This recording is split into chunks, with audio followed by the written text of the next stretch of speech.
მოგესალმებით. დღეს არის 2026 წლის 22 ივნისი. ვიმყოფები მესტიაში. მე მინდა ახლა ვისაუბრო ქალბატონ ელენე ხოშტარიასა და ქალბატონ მზია ამაღლობელის წინააღმდეგ არსებულ სისხლისამართლებრივ საქმეებზე და ასევე სხვადასხვა საკითხებზე, მაგრამ მანამდე მინდა მოგიწოდოთ იმათ, ვისაც აქ ამ პლატფორმაზე ამ აკაუნტზე ჩემი აქტიურობა საინტერესოდ მიგაჩნიათ, რომ გამოიწეროთ, დააფოლოვოთ ეს აკაუნტი, დასვათ მოწონებები, ლაიქები და გააზიაროთ იმ მიზნით, რომ თქვენ და უფრო მეტ ადამიანს უფრო მეტი წვდომა რო გქონდეთ ამ აკაუნტზე არსებულ მასალაზე. როგორც ხედავთ, ვინც აქ ჩემ აქტიურობას თვალყურს ადევნებთ, მე ვსაუბრობ სხვადასხვა თემებზე, ვცდილობ რომ ვისაუბრო საზოგადოების მნიშვნელოვანი ნაწილისათვის საინტერესო სხვადასხვა თემებზე, მაქსიმალურად მაღალ დონეზე გავაკეთო შეფასებები და მაქსიმალურად მიუკერძოებლად. როგორც მოგეხსენებათ, დაბატიმრებული და თავისუფლება აღკვეთილი არიან ქალბატონი ელენე ხოშტარია და ქალბატონი მზია ამაღლობელი, ისევე როგორც დაბატიმრებული არის საპროტესტო აქციებთან დაკავშირებით მრავალი ადამიანი. ახლა მე მინდა ჯერ ვთქვა ის, რომ მე პირადად არა ვარ ქალბატონ ელენე ხოშტარიას პოლიტიკური თანამოაზრე და არა ვარ პოლიტიკურად მისი მხარდამჭერი. მაგრამ მე მინდა ასეთ რაღაცა ვთქვა. ზოგადად, მაგალითად მე ქალბატონ მე ზოგადად არა ვარ ნაციონალური მოძრაობის მხარდამჭერი, არც ოცნების მხარდამჭერი. მე მიმაჩნია, რომ უნდა გაძლიერდნენ სხვა ძალები, რომლებიც სხვა ის პოლიტიკური პარტიები, რომლებიც არ არიან დაკავშირებული არც ნაციონალურ მოძრაობასთან. ახლა საერთოდ არავინ არ ვიცი, არც ერთი ლიდერი არ ვიცი საერთოდ არანაირი კავშირი არ იყოს ახლა ასეთი პოლიტიკური ძალების მოძებნა ალბათ იოლი არ იქნება საქართველოში, მაგრამ ლიდერშიპში რომ არავინ არავისთან არ იყოს დაკავშირებული პოლიტიკურად, მაგრამ დიდწილად ნაციონალური მოძრაობისაგან და ოცნებისაგან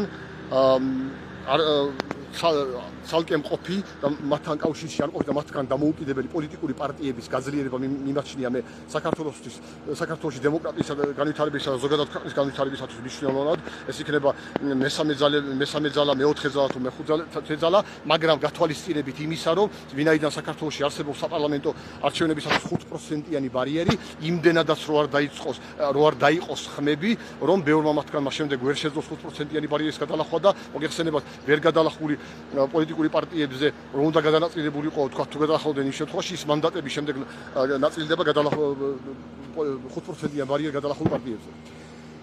მაგრამ მაგას ამ შემთხვევაში მნიშვნელობა არ აქვს. მე მიმაჩნია, რომ ქალბატონ ელენე ხოშტარიას მიმართ ახლა რაც მიმდინარეობს, თქვენ წარმოიდგინეთ, მას საყენებული აქვს, მას თავისუფლების აღკვეთა მიესაჯა საქართველოს სისხლისამართლის კოდექსის 197 მუხლი სხვის იქონების დაზიანება, დაახლოებით განმარტება რომ გავაკეთო.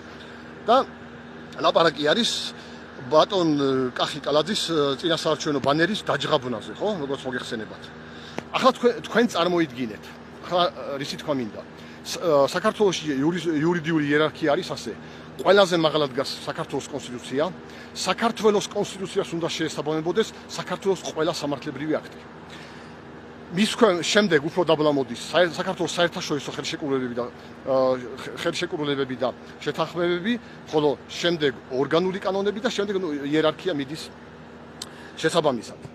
დაბლა, მაგალითად დაბლა. ყველა ნორმატიული, ყველა სამართლებრივი აქტი უნდა შეესაბამებოდეს საქართველოში კონსტიტუციას, არ უნდა იყოს კონსტიტუციასთან შეუსაბამობაში. საქართველოს კონსტიტუციის მე-11 მუხლი ლაპარაკობს სამართლის წინაშე ადამიანთა თანასწორობის შესახებ. რას ნიშნავს ეს? ეს ნიშნავს იმას, რომ ეს მუხლი იმთავითვე კრძალავს ეგრეთ წოდებულ იმას, რასაც საზოგადოებაში ჩვენ ვეძახით, ეგრეთ წოდებულ შერჩევით სამართალს. რას ნიშნავს ახლა ეს? როდესაც ქალბატონი ელენე ხოშტარია თავისუფლება აღკვეთილია ბანერის დაჯღაბვნისათვის. ჯერ დავიწყოთ იმით, რომ ახლა ბანერის დაჯღაბნის გამო სისხლისამართლებრივი დანაშაულის სისხლისამართლის კოდექსის 197 მუხლის მიყენება.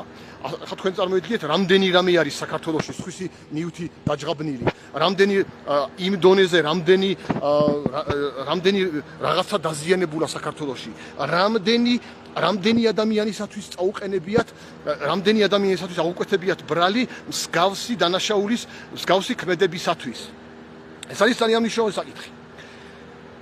ანუ რადგან კანონის წინაშე თანასწორობა ნიშნავს, რომ თანაბარ პირობებში, თანაბარ დანაშაულის შემთხვევაში უნდა იყოს თანაბარი მიდგომა. ახლა მაგას თავი გავანებოთ. მაშინ, როდესაც ეს ქალბატონი ელენეს შემთხვევაში. ახლა გადავიდეთ ქალბატონ ზიამაღლობელზე.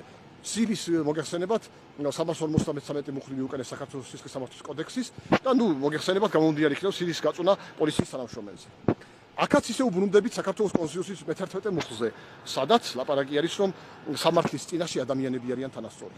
უკვე კონსტიტუციაში რომ ეს წერია, ეს სავალდებულო არის საქართველოს ყველა სამართლებრივი აქტი, საქართველოს ყველა სამართლებრივი აქტისთვის, მისი დაცვა და მათ შორის კანონებისთვის, რა თქმა უნდა. საქართველოს სისხლის სამართლის კოდექსი არის კანონი.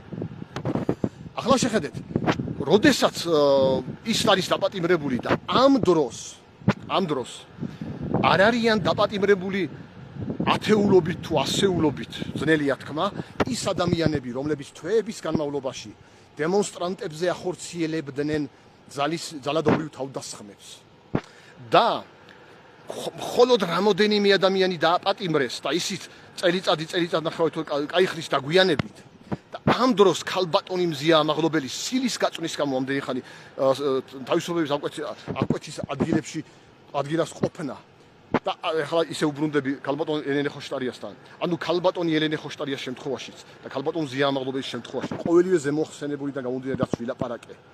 ამ ვითარებაში არის თუ არა აშკარად დარღვევა, ჩნდება შეკითხვა, არის თუ არა აშკარად დარღვევა საქართველოს კონსტიტუციის მე-11 მუხლისა, სადაც ლაპარაკი არის სამართლის ვიმეორებს, სამართლის წინაშე ადამიანთა თანასწორობაზე, ყველა ადამიანის თანასწორობაზე სამართლის წინაშე.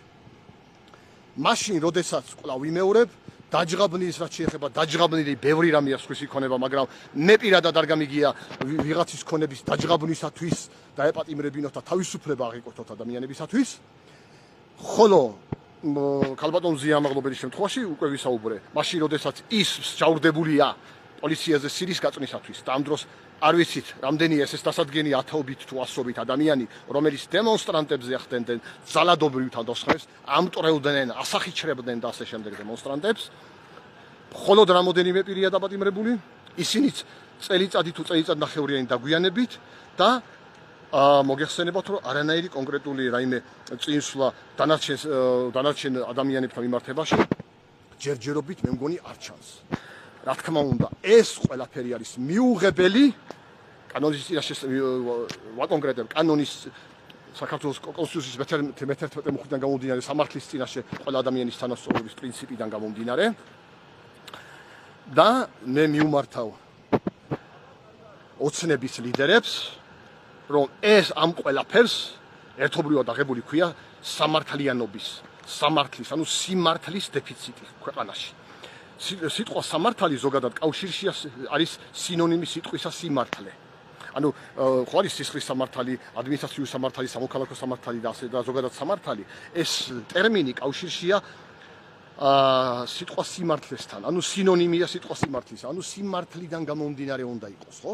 და სიმართლიდან გამომდინარე როგორ შეიძლება იყოს, როდესაც, რაზეც მე ვილაპარაკე, აშკარად ადგილი ექნება აშკარა შერჩევითობის პრინციპით ადამიანის დასჯას, როდესაც შეიძლება ადამიანს მიუყენო მუხლი და თქვათ და რომც არსებობდეს იმ მუხლში მოთავსებული ქმედება და სერიოზული სახით რო იტყვი და დააშავა აბა რა ვქნაო და ამ დროს ათობით და ასობით ადამიანის ამ შემთხვევაში მაგათ დემონსტრანტებზე თავდამსხმელების საქმე მიერჩადენილი ქმედებები აშკარა იქნება და იმაზე სრული უმოქმედება რო გექნება ხშირ შემთხვევაში. დიახ, ამიტომ ოცნების ლიდერებო მოგმართავთ ეს თქვენი პოლიტიკური პასუხისმგებლობაა ქვეყანაში სამართლის დეფიციტი, მმართველი პოლიტიკური გუნდის დიდი პოლიტიკური პასუხისმგებლობაა. ამიტომ